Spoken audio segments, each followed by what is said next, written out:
नमस्कार साथियों।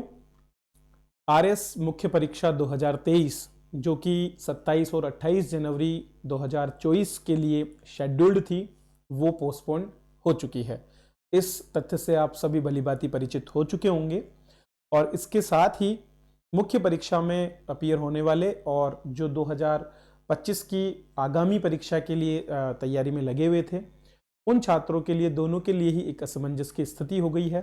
क्योंकि अगर परीक्षा सही समय पर होती तो ऐसे में बच्चे जो हैं अगली परीक्षा का इंतजार कर सकते थे और उसके लिए तैयारी भी कर सकते थे, और जो अभी इसको एग्जाम को देने वाले थे उनके लिए भी एक अलग स्थिति जो है अब क्रिएट हो चुकी है। तो ऐसे में एक प्रश्न उठना स्वाभाविक है कि हम आगे क्या करें या अब आने वाली जो हमारी रणनीति है वो किस प्रकार से रहे। तो अलग अलग वर्ग के जो अभ्यर्थी हैं उनके लिए मैं आपसे आज चर्चा करूंगा और जो कुछ मेरा अनुभव है उसके अनुरूप मैं आपको ये सलाह देने की कोशिश करूंगा कि आप आगे क्या कर सकते हैं। बाकी उसे मानना और न मानना आपके व्यक्तित्व पर निर्भर करता है। तो दोस्तों, अगर हम डिवाइड करने की कोशिश करें कि क्या क्या ऑप्शंस जो हैं किन किन बच्चों के पास में है और क्या क्या स्थिति उनकी रहने वाली है, तो देखिए हमारे पास में अलग अलग वर्ग हैं जिन पर मैं बात करना चाहूंगा। तो सबसे पहला जो वर्ग हमारे पास में है वो है रिपीटर्स।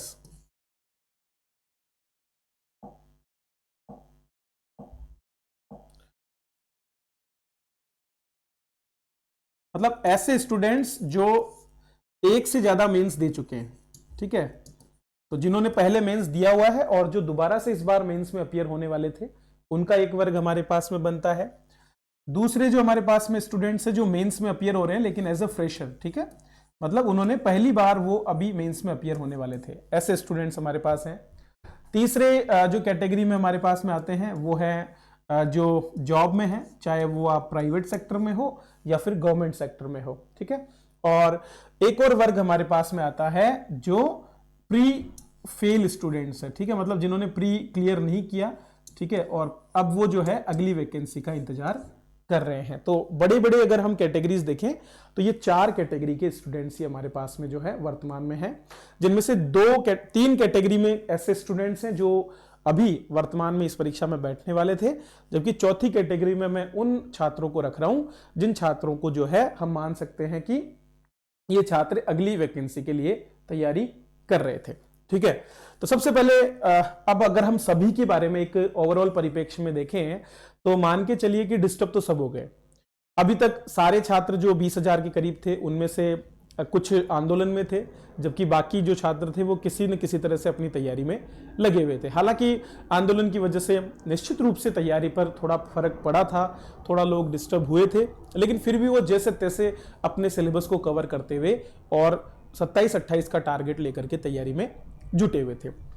इनमें से कुछ नौकरी पेशा लोग थे जिन्होंने अपनी नौकरी से छुट्टियां लेकर के और लंबे समय से वो अपनी तैयारी में लगे हुए थे। कई विदाउट पे रहकर भी तैयारी करने वाले होते हैं जिनको ये लगता है कि इस बार वे निश्चित रूप से निकाल लेंगे। ऐसे अभ्यर्थी भी बहुत सारे होते हैं।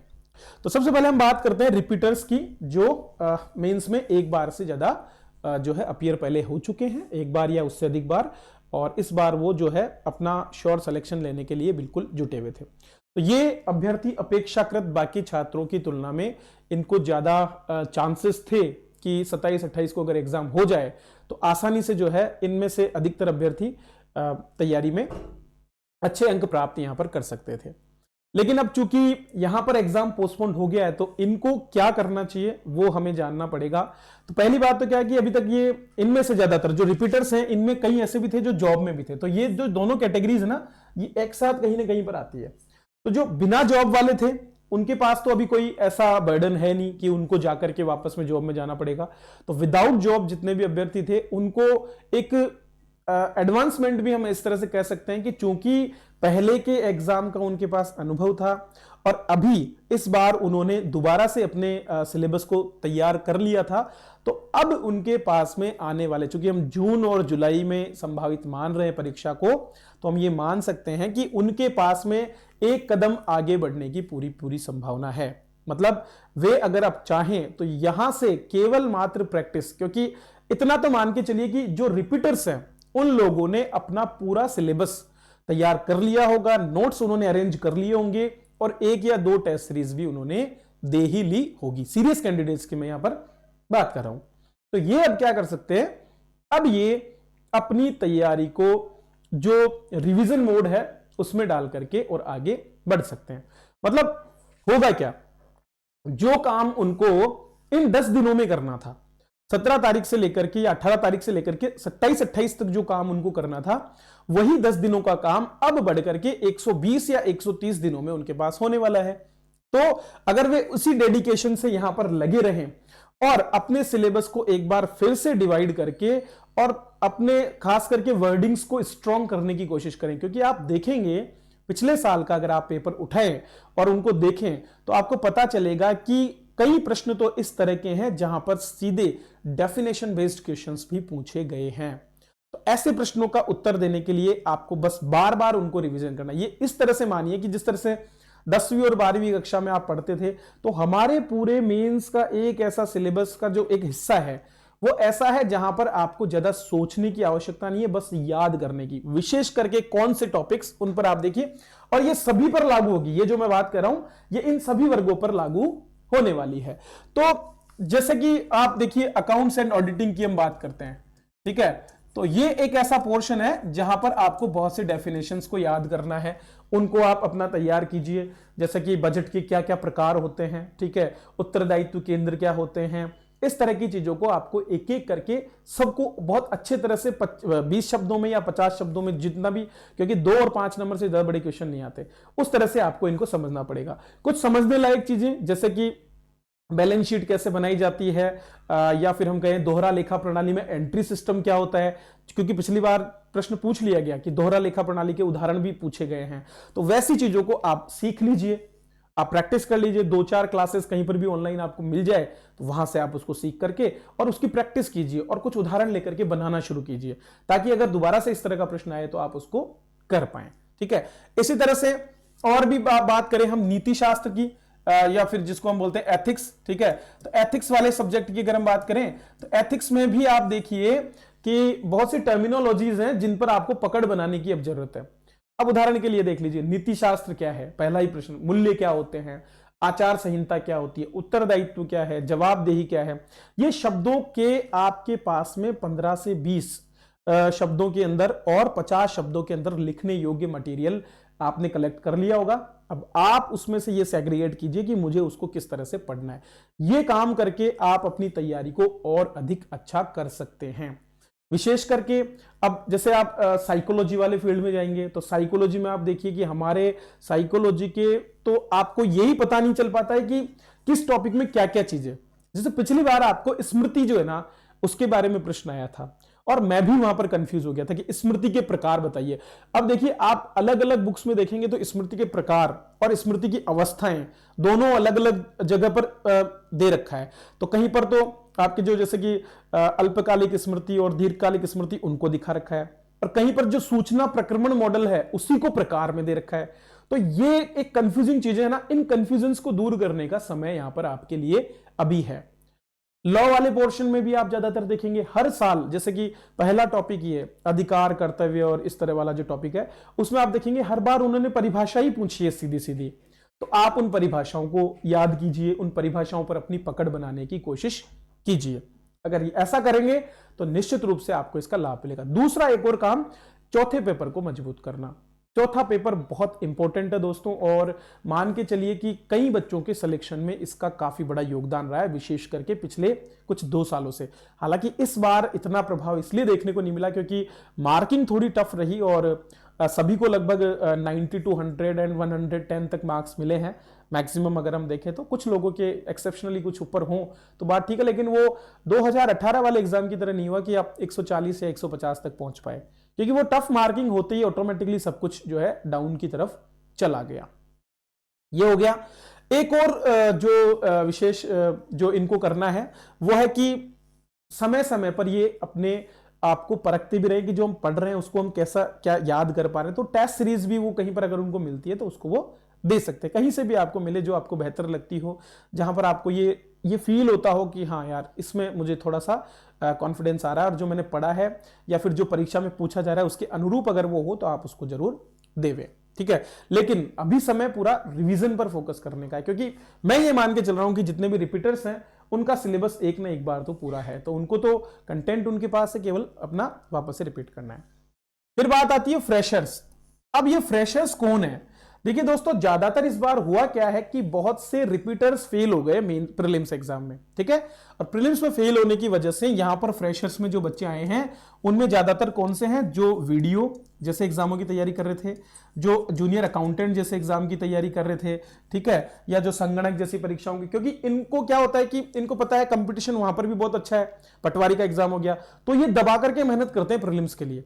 और इन्होंने 100+ का स्कोर आसानी से किया, लेकिन इनकी प्रैक्टिस इतनी हो चुकी थी, इन्होंने लगातार उसी पर फोकस रखा। जबकि क्या होता है कि रिपीटर्स क्या होते हैं, एक बार जब आप प्री क्लियर करते जाते हो तो एक कॉन्फिडेंस आ जाता है, तो फिर प्री पर फोकस करना कम कर दिया जाता है। और उसी का एक नुकसान मैंने देखा है कि 2021 के एग्जाम में जो टॉप 200 और 300 में आने वाले बच्चे हैं वो भी कैंडिडेट्स जो हैं प्रीलिम्स क्लियर नहीं कर पाए। तो ये अब इनके साथ दुविधा क्या है कि इनमें से कई ऐसे हैं, कुछ तो ऐसे हैं जो लगातार तैयारी कर रहे हैं, लेकिन कई ऐसे हैं जिन्होंने तो अभी तक अपना सिलेबस भी पूरा नहीं किया था, और इनकी तरफ से भी कहा जा रहा था कि 3 महीने का समय बहुत कम है। लेकिन अब चूंकि 5 महीने का समय मिल गया है, तो अब इनको चाहिए कि ये सबसे पहले तो अगले 2 महीने तक अपना जितना भी सिलेबस के जो टॉपिक छूटे हुए हैं उनको कैसे भी करके कंप्लीट करें। और इसके लिए जरूरी है कि ये 6 से 7 या 8 घंटे अपने डेली देवें। और सबसे बड़ी बाध्यता ही ये हो जाती है कि यहां पर कोई भी स्टूडेंट इस तरह से अपना समय नहीं दे पाता है। कारण क्या होता है, या तो किसी अदर एग्जाम की तरफ हमारा झुकाव हो जाएगा। अब जितने भी एग्जाम देने वाले बच्चे हैं उनमें से कई तो आपके अभी जो अकाउंटेंट वाला एग्जाम जो होने वाला है, ठीक है, उसके लिए अप्लाई कर चुके होंगे, तो वो सब उसकी तैयारी में, तो यहां पर आप अगले 20 दिन तो वहां पर बर्बाद हो सकते हैं। फिर उसके बाद में क्या होगा, कुछ ऐसे होंगे जिन्होंने असिस्टेंट प्रोफेसर एग्जाम जो है उसके लिए फॉर्म फिलअप कर रखा होगा, तो अगर बच्चे चले गए तो वहां पर भी, क्योंकि मैक्सिमम बच्चों ने नेट और एमए कर रखा होता है, तो असिस्टेंट प्रोफेसर देने वाले भी इनमें से बहुत हैं। तो उनको यह देखना चाहिए कि उनको अपना ध्येय निश्चित करना होगा इस तरह के बच्चों को, कि हमें असिस्टेंट प्रोफेसर पर फोकस करना है या हमको आरएस पे करना है। दोनों पर आप एक साथ नहीं चल सकते, दोनों बिल्कुल अलग हैं। जैसे मैं अपनी बात करूं तो मैं भी असिस्टेंट प्रोफेसर का प्रीलिम्स देख करके आया हूं अभी, ठीक है, पहला पेपर। और अगर मान लो मैं अगले 3 महीने या 4 महीने अपनी प्रायोरिटी को आरएस मेन से हटा करके और असिस्टेंट प्रोफेसर पर लगा दूं, तो मान के चलिए जून में आने वाले एग्जाम में मेरा मेंस भी क्लियर नहीं होगा। क्यों? क्योंकि बाकी बच्चे जहां पर उस समय तक अपना पूरा रिवीजन कर चुके होंगे, मेरे दिमाग में तो केवल मेरा अपना सब्जेक्ट रहेगा। तो इसलिए मेरे लिए जो फर्स्ट प्रायोरिटी रहेगी वो क्या रहेगी, हां, अगर 27-28 को एग्जाम हो जाता तो मेरे साथी असिस्टेंट प्रोफेसर के लिए जा सकते थे, लेकिन अब मेरे साथी के लिए क्या होगा कि हम अपने मेंस पर ही फोकस करें, ठीक है। तो वो चीजें फिर आती है जॉब वाले क्या करें।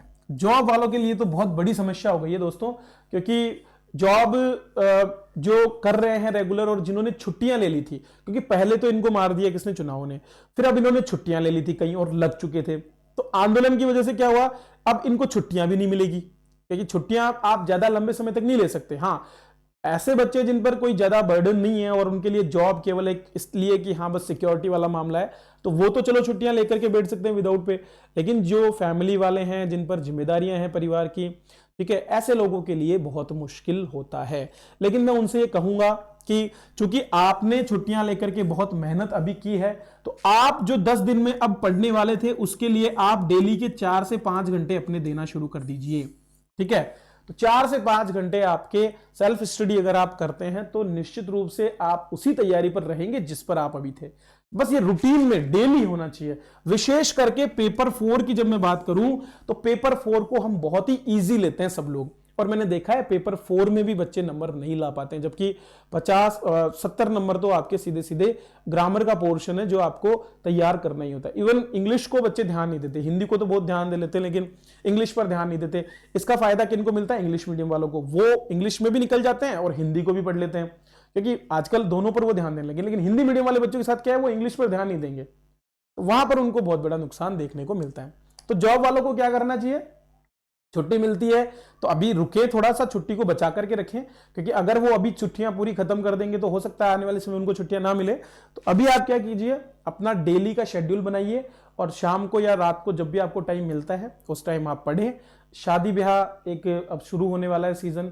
तो दोस्तों ये तो हमारा बहुत बड़ा दुश्मन है, क्योंकि ये सीजन अब चलने वाला है पूरे फरवरी, मार्च, अप्रैल, मई तक। ठीक है, तो तब तक जो है आप इन शादी ब्याह के चक्कर में ना पड़ के और पूरा पूरा अपनी तैयारी में लगे, क्योंकि आप जाएंगे, जिम करके आएंगे, खा पी कर आएंगे, घूम कर आएंगे, तो वैसे टाइम वेस्ट होगा, फिर वहां से आने के बाद में आपकी पढ़ाई नहीं होगी। ठीक है, तो ये ध्यान हमें रखना है। हाँ, एक फायदा ये हो गया कि सर्दियों में लोग जो पढ़ नहीं पा रहे थे उनको अब चूंकि गर्मी आ जाएगी, तब तक हो सकता है कि अच्छा माहौल हो जाएगा, थोड़ा सा अप्रैल तक का मौसम तो ठीक रहेगा, मार्च तक का तो ठीक है, तो वो एक अलग माहौल हो जाता है। लेकिन फिर भी हम पेपर दे, सर्दियों में क्या होता है, थोड़ा सा सोने का काम ज्यादा रहता है, तो वो परेशानी वाली होती है। तो वो माहौल भी अब आपको अच्छा मिल जाएगा जून में अगर पेपर होता है, क्योंकि पहले भी जून में जो 2018 वाला पेपर है वो जून में पहले हुआ था। ठीक है, तो डेफिनेटली उससे कोई फर्क नहीं पड़ेगा। अब प्री फेल की बात करें तो ये तो बहुत असमंजस में चले गए कि सर अब पेपर जब जून में चला गया तो अगली वैकेंसी का क्या होगा। तो एक बात ध्यान रखिए कि अगली वैकेंसी आपकी जो है, वैसे भी ये बिल्कुल स्पष्ट बात है, कोचिंग वाले आपको कुछ भी कहें, आपको अभी तक तो 2024 में कोई नई वैकेंसी, जहां तक मेरा अनुमान है और जो मेरा मानना है और जो मैंने इस परीक्षा का परिणाम देखा है, जिस तरह का इसका स्तर रहा है, उसके हिसाब से तो आपको, क्योंकि जब तक मेंस नहीं हो जाएगा और आपका मेंस होकर के और आपका जो है इंटरव्यू का रिजल्ट, इंटरव्यू की डेट्स नहीं आ जाती हैं, तब तक तो आपको अगले प्रीलिम्स की कोई गुंजाइश नहीं मान के चलना चाहिए। और ये एक अपॉर्चुनिटी की तरह है उन सभी बच्चों के लिए जो प्री में फेल हो चुके हैं। वो सभी अभी से अगर डिसाइड कर लें कि नहीं, मुझे अगले एग्जाम में किसी भी तरीके से क्लियर करना है।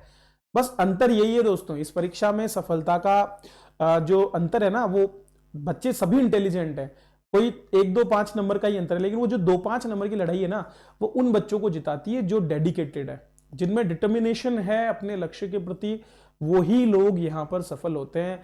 और ऐसे कई बच्चों की कहानियां मैंने सुनी है। मैं खुद बताऊं, अपने 99th रैंक जो राजेंद्र जी राजपुरोहित हैं, मैं उनकी कहानी सुनाता हूं आपको। वो मेरे साथ में पिछले 4 सालों से जुड़े हुए हैं, तो वो लगातार मुझे फोन करते थे, हमारे बीच में डिस्कशंस होता था।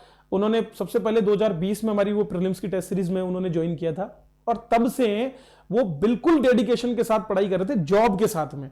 जॉब भी ऐसी थी कि मैं जब भी उनसे बात करता, वो बोलते सर मैं ऑफिस में हूं, तो सुबह से शाम तक कृषि विभाग में काम करते हुए, और उन्होंने अपने आप को जो है प्रूव किया और 99 रैंक ली है। ठीक है, और थोड़ा सा अगर और थोड़ा अगर 2 4 5 नंबर का अंतर नहीं होता तो डेफिनेटली वो एसडीएम की पोस्ट पर होते। ठीक है, तो कोई बात नहीं है, वो वापस से इस बार दे रहे हैं मेंस। ठीक है, और वो उसी डेडिकेशन से फिर से लगे रहेंगे, मुझे इसका पूरा पूरा पता है। तो आप ये मान के चलो कि जिन बच्चों ने अपना आत्मबल जो है ना उस पर विश्वास किया है और उस पर उसको मजबूत करने का कोशिश किया, तो देखो आत्मबल अगर मजबूत है तो वही व्यक्ति जीवन में उन्नति पर पहुंचते हैं, इस चीज को आप मानिए। तो प्री फेल हो चुके हैं इस बार, कोई बात नहीं है। असफलता जो है ना सबसे बड़ी एक शिक्षक होती है, वो आपको बताती है कि हमने क्या गलतियां की, और आप सभी जानते भी हैं कि आपने कौन सी गलती की थी जिसकी वजह से आपका सिलेक्शन नहीं हुआ। ठीक है, तो प्री फेल जितने भी स्टूडेंट्स हैं मैं उनको कहूंगा कि आप भी लगे रहिए, अनवरत थोड़ा थोड़ा थोड़ा थोड़ा प्री और मेंस दोनों को एक साथ लेकर के चलते रहिए, ताकि जब अगली बार वैकेंसी आए तो उससे पहले आप प्रिपेयर्ड रहें अपने प्रीलिम्स के लिए और अपने मेंस एग्जाम दोनों के लिए। एक और बात का आप ध्यान रखें कि ये जो परीक्षा है इसमें इंटरव्यू की जो तैयारी है वो भी साथ के साथ ही करनी होती है। कई छात्रों को लगता है कि नहीं हम तो सर बाद में कर लेंगे, नहीं, बाद में नहीं होता है। ये तैयारी अभी की अभी, जब आप पढ़ रहे हैं ना तभी से ये चल रही है। तो मान के चलिए कि आपसे जब वहां पर जो प्रश्न पूछे जाते हैं इंटरव्यू में, वो क्यों अलग से कहीं से आते हैं क्या? वो आपके सिलेबस में से ही है।